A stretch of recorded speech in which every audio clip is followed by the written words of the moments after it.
Now, the carnivores, just like you guys, every animal needs 2 meals in order to survive. You guys need 2 punches from the berry bush, right? The carnivores need 2 meals of meat at least in order to survive. If you don't get at least 2 meals of meat by the end, now, can the carnivore eat the herbivore? Yes, we've already been through that. Can the carnivore also eat the omnivore? Yes. No. Yes, absolutely. So the carnivore has a huge range on its menu. Lots of delicious morsels to choose from. Don't say that. Okay? Yeah, but you guys can eat I know it too. sounds gross, but that's life in the wild. Okay. Nathan, are you So, growling? we talked about what the herbivore needs to eat and drink. We talked about what the carnivore needs to eat and drink. Now, what about the omnivore? Remember at the beginning, I chose the omnivores by asking for people who could understand things that are a wee bit complicated? Because not only do they need a meal from the berry bush, but they also need a meal of meat. So they need 1 of each. So everyone needs 2 meals. You guys need 1 meal from the berry bush on the pink strip of paper, and you also need 1 meal from the tasty green herbivore. Okay? Got it? Okay. So now we know what to eat. Okay, so we've talked about survival. Okay? We're done with the happy part. Okay? We've talked about life and survival and what you need to survive and how you're going to get through the whole thing and survive. Now we're going to have to talk about the morbid subject of death. We've talked about a few ways that animals can die, right? We've talked about not getting enough water, dehydration. We talked about not getting enough food, starvation. We've even talked about getting eaten, predation. But there are 2 more ways that I'm thinking of that animals can die. And those are the 2 ways that we're going to simulate here. 2 more ways that animals can die in the wild. Oh, come on. Okay, Abby? Disease. Disease. Oh, man. That's right. Animals can contract disease. And there's nothing they can do about it. If they catch a disease, dead. That's it. What? Right? So, now, there is a disease. There is a disease that is deadly for every animal. Okay? Deadly for the herbivore, the omnivore, and the carnivore. And this disease is so awful. It will stop at nothing. It will never stop killing. And it is so deadly that if it just touches you, you must give up a life. That disease is called the Joe disease. The Joe disease will be around in the playing area, and you have to do all you can as an animal to avoid it. Okay? That's 4. We've got dehydration, starvation, predation, and the Joe disease. What is another way that an animal can die in the wild? Another way. Zoe? It could get hit by a natural disaster. A natural disaster. Like Dun, what? dun, dun. What is a natural disaster, though? Like a hurricane, rainstorm, flood. Like a hurricane, exactly. Rainstorm, a flood, a tornado, an earthquake, a natural disaster. We have 2 natural disasters over here in the yellow vest. They will also have an empty life ring. And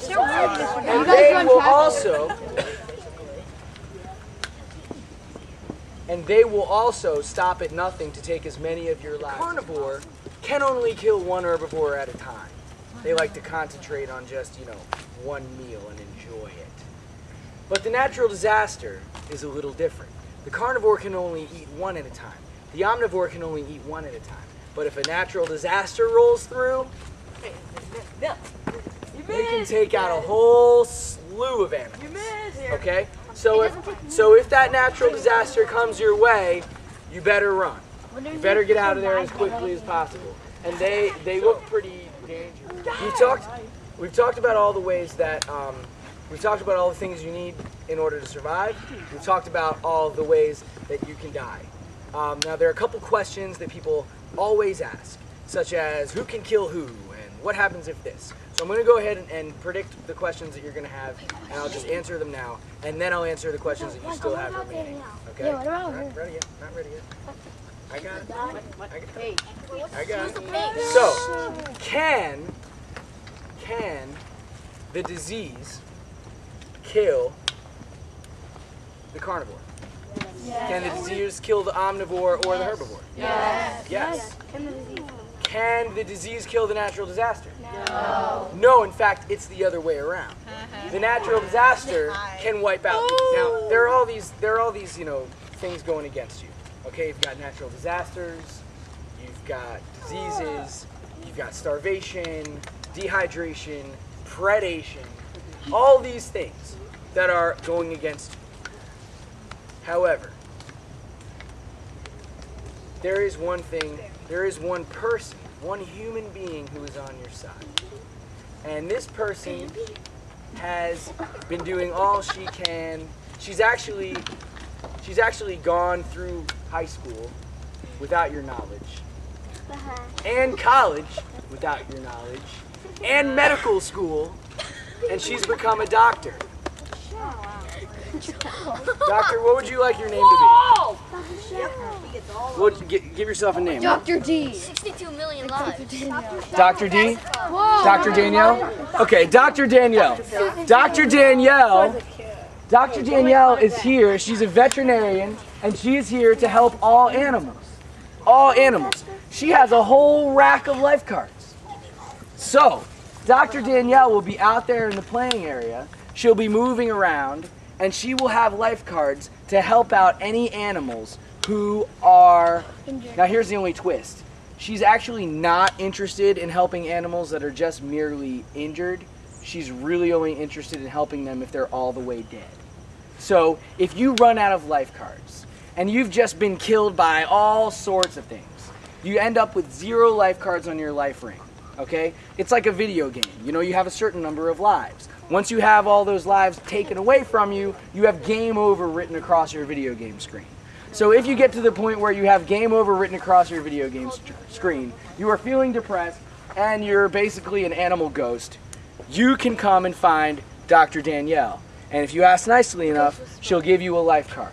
Okay? She's not going to give you a life card to represent a meal. Okay? You can't go to the veterinarian just because you're hungry. You can only go to her if you are completely dead. And she will give you a life card that matches the color of your vest. The Joe disease.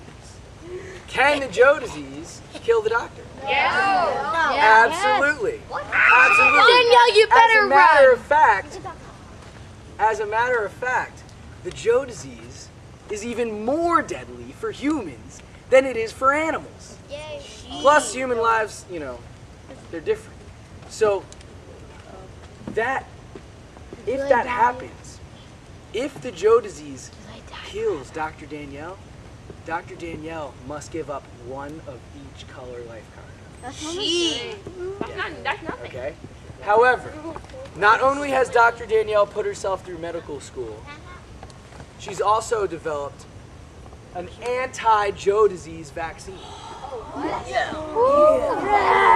Danielle. Must be very smart. If she should encounter the Joe disease, she is protected by the vaccine. Lucky, how come you get wet? How come you get wet? If the Joe disease tries to come and kill her, all she has to do is spray the Joe disease with the vaccine. Now, the vaccine doesn't actually kill the Joe disease, but it freezes him for 60 seconds.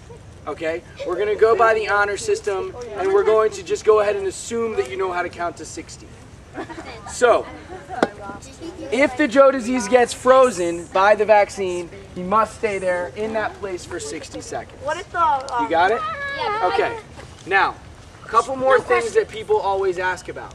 First of all, they always ask this. Well, what if I'm a nice, herbivore, and I'm minding my own business, and I just found a water source, and I'm over at the water source punching my card? Is it fair if a carnivore comes up and kills me then? Yeah. Well, I'm going to answer that question in the same way that I answer most of the questions, and I'm going to say, how is life in the wild? How does it work in the wild? Well, think about it. If a deer is bending over at a stream to take a drink, and a mountain lion comes over and starts ripping it apart, does the deer say, "Nuh-uh, can't you see I'm drinking here? You can't get me." Would that be ridiculous? Yeah. That does not happen in the wild. So, are you ever safe from being killed? No. You're never safe from being killed. The only possible time you are ever safe from being killed is if you are actually physically injured, okay?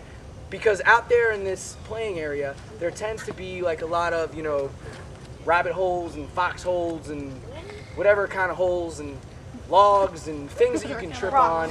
And it's very common for people to get a twisted ankle or a sprained ankle or something like that.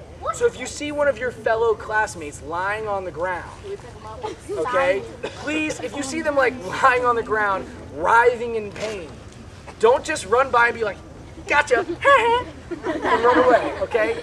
Help them. Help them, okay? Don't just do that, okay? If somebody's really hurt, obviously the main thing at Outdoor Ed is to stay safe, right? We keep talking about that. So if you see somebody who is hurt on the ground, please help them, please let me know, okay? Same thing with the counselors, okay? If you're lying on the ground and you're like totally hurt, okay, you need help. So don't be like, oh, I don't want to ask them, they're just gonna wipe me out with a hurricane, okay? No, I mean, if you're actually injured, our priority is to keep you safe, okay? Not to take your plastic cards, okay? So, now that I've been through those things, do you have any questions?